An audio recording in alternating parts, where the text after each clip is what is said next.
အားလုံးပဲမင်္ဂလာပါ Muski is in the house ပါကျွန်တော်ဒီနေ့မှာတော့ကျွန်တော်ဘော်ဒါချင်းတွေအတွက်ရန်ကုန်မြို့ရဲ့ဘယ်နေရာတွေကစားကောင်းတောက်ဖို့တွေနဲ့ပြည့်နှက်နေမလဲဘယ်လောက်ထိစားရတာအဆင်ပြေတယ်လဲဘယ်လိုတွေရတာရှိသွားမလဲဆိုတာကို review ပေးသွားမှာဖြစ်ပါတယ်ကဲကျွန်တော်လည်းအတူတူလိုက်ကြည့်လိုက်ရအောင်ဗျာ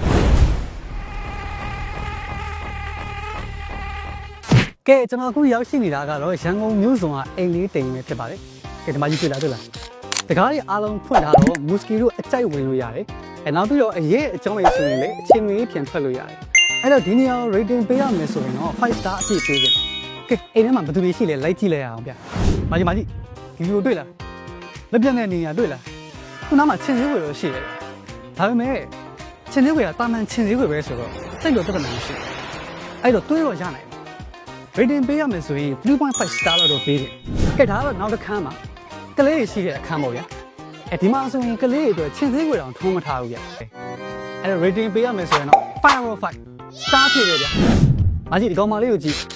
ဒါနဲ့ခတ်တာ तू က second care ရဲ့ lotion တွေယူထားတာဗျအဲ့တော့ဒီအရသာ तू တွဲရောနဲ့ chemical လေးတော့ဖြစ်နေမှာပေါ့နော်ဒါကြောင့်ဒီကောင်မလေးကို rating ပေးရမယ်ဆိုရင်တော့3 star ပဲပေးနေတယ်ဗျမကြီးဒီခါအောင်တွေ့အငွေ့1000ထောင်းနဲ့အဲ့လိုငွေ့1000ထောင်းဖြစ်နေလို့ကျွန်တော်တို့ဝင်လို့မရဘူးလို့ထင်လားအမှန်တော့ဝင်လို့ရတယ်ဗျ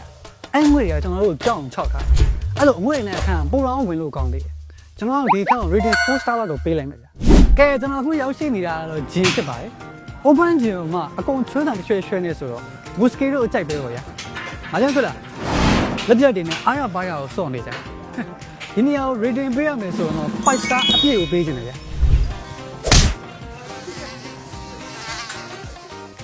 ဝါဒီညမိသားစုအပြည့်ပဲဗျလုံးဝ5 star ပေးခြင်းစရာကဲလိုက်ခဲ့လိုက်တော့ဗျမာကြီးငွေချင်းစည်းဝေးနာမှာဟုတ်လားတော့ချင်းစည်းဝေးကထုံးတော့ထုံးလာတာပဲဗျာဒါမဲ့အငွေကတိတ်တောင်မမြင်ရဘူး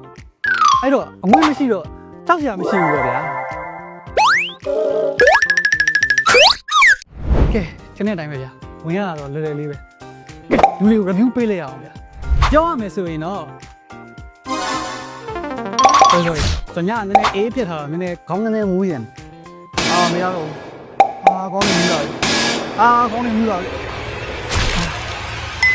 မူကြီးဝင်မူးတယ်မဖြုတ်မဖြုတ်မူးတယ်မူး